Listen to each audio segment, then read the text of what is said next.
Letzten Frühling hatte ich einen Rasen, der mich seit 3 Jahren zur Verzweiflung gebracht hatte. Gelbe Flecken, dünne Stellen, keine Kraft. Und dann innerhalb von 28 Tagen wurde daraus der dunkelste, dichteste, saftigste Rasen, den ich auf diesem Grundstück seit über 10 Jahren gesehen habe. Ohne teure Düngemittel aus dem Baumarkt, ohne chemische Keule, mit einem selbstgemachten Mittel, das mich weniger als 4 € gekostet hat. Ich hatte jahrelang teuren Kunstdünger auf denselben Rasen geworfen. Er wurde grün für vielleicht 10 Tage, dann wurde er wieder blass und erschöpft. Mehr Geld, mehr Beutel, schlechtere Ergebnisse. Das Rezept, das ich dir heute zeige, habe ich nicht erfunden. Ich habe es in vergessenen landwirtschaftlichen Forschungsberichten aus den 1930er und 40er Jahren ausgegraben. Bevor die Kunstdüngerindustrie nach dem Zweiten Weltkrieg den Markt übernahm, nutzten Gärtner und Landwirte ein einfaches Mittel aus 4 Zutaten, das aus der Küche stammte. Und die Ergebnisse waren so beständig, dass Universitäten und Versuchsflächen eine 40-prozentige Zunahme der Rasendichte dokumentierten. Heute zeige ich dir das genaue Rezept, die genauen Mengen, den genauen Zeitpunkt, die genaue Anwendung. Und bleib bis zum Ende dran, denn ich verrate dir einen kleinen Trick, den alte Golfplatz-Greenkeeper seit Jahrzehnten benutzen.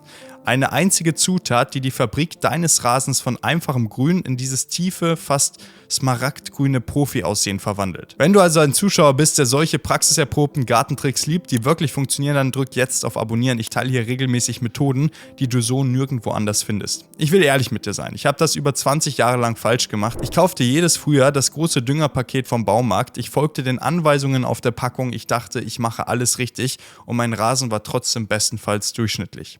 Falls du das auch kennst, bist du nicht allein, ich war genauso. Die gesamte Branche ist darauf aufgebaut, dir Stickstoff in einer Tüte zu verkaufen und dieser Stickstoff macht dein Gras für 1 oder 2 Wochen grün, aber er zerstört gleichzeitig das Leben im Boden darunter. Und genau dieses Bodenleben ist es, das deinen Rasen langfristig dick und widerstandsfähig hält. Dann begann ich alte Agrarberichte von vor 1950 zu lesen und ich stieß auf etwas, das mein gesamtes Denken auf den Kopf stellte. Die Leute, die damals den besten Rasen hatten, haben nicht das Gras gefüttert. Sie haben den lebendigen Boden unter dem Gras gefüttert. Sobald ich diesen einen Gedanken verstand, änderte sich alles. Kleiner geschichtlicher Hintergrund, den du kennen solltest. Im Jahr 1913 entwickelten 2 deutsche Chemiker namens Fritz Haber und Karl Bosch eine Methode, um Stickstoff aus der Luft zu gewinnen und daraus Ammoniak herzustellen. Diese Entdeckung hat buchstäblich Milliarden von Menschen ernährt. Daran gibt es nichts zu rütteln.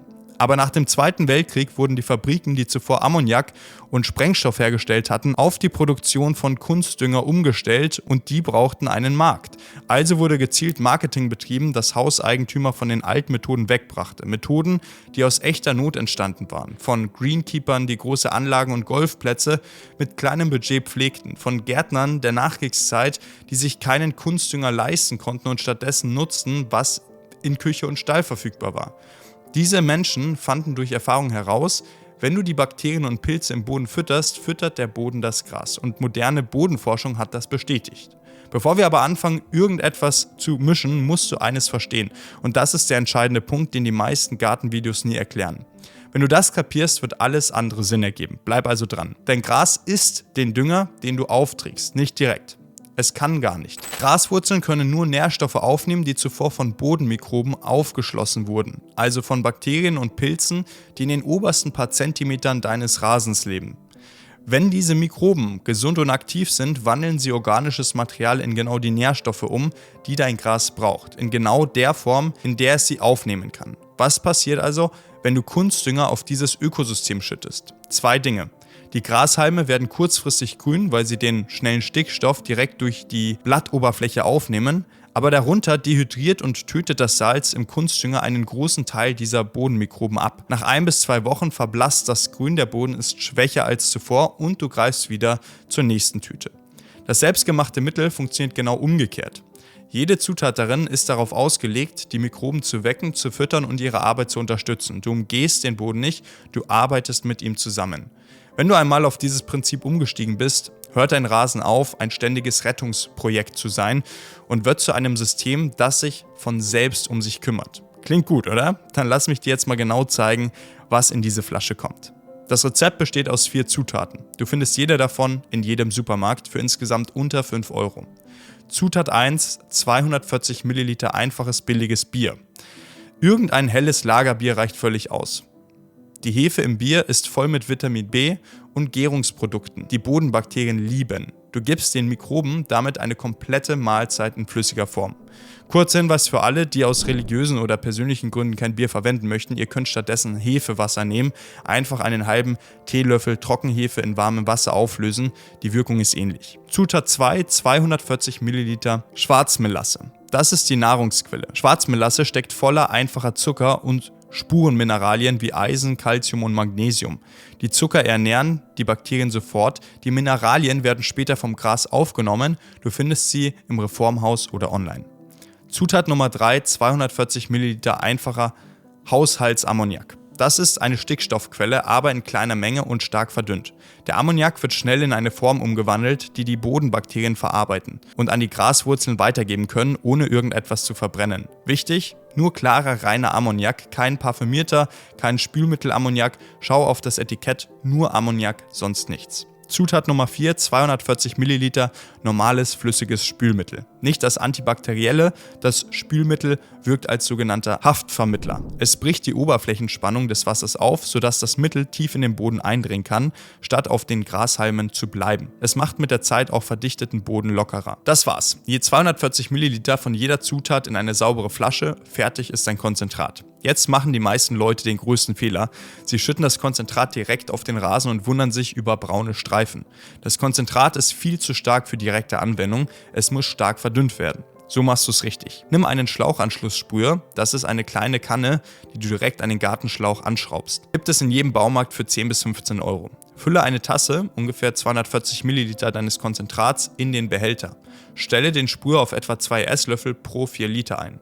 Wenn du den Schlauch aufdrehst, mischt der Sprüher automatisch auf etwa 75 Liter Wasser insgesamt. Diese Verdünnung ist entscheidend. Eine volle Kanne mit einer Tasse Konzentrat deckt etwa 230 Quadratmeter Rasen ab. 1 Liter Konzentrat reicht also für einen normalen Hausgarten 4-mal.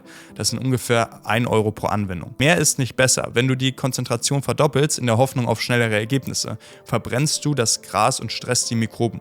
Halt dich an das Verhältnis, vertrau dem Prozess.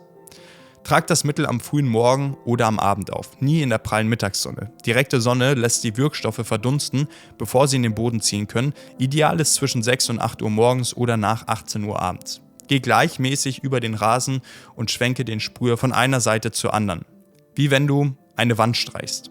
Bleib an einer Stelle. Du willst eine gleichmäßige, leichte Abdeckung der gesamten Fläche. Wenn die Halme nach 20 Minuten noch nass aussehen, dann war es definitiv zu viel. Die Mikroben arbeiten nur, wenn die obersten 7 bis 8 cm des Bodens wärmer als etwa 13 Grad Celsius sind. In milden Regionen Deutschlands heißt das grob von Anfang März bis Ende Oktober. In kälteren Regionen, zum Beispiel den Alpen oder Mittelgebirge, von Mitte April bis Mitte September. Wässere leicht innerhalb einer Stunde nach der Anwendung. Etwa 6 bis 7 Milliliter Wasser reichen. Du spülst das Mittel damit nicht weg, sondern hilfst ihm, von den Grashalmen in die Wurzelzone zu wandern, wo die Mikroben leben. Eine spürbare Farbveränderung siehst du nach 7 bis 10 Tagen. Echte Dichte und Dicke, das Gefühl unter nackten Füßen, kommt nach etwa 3 bis 4 Wochen.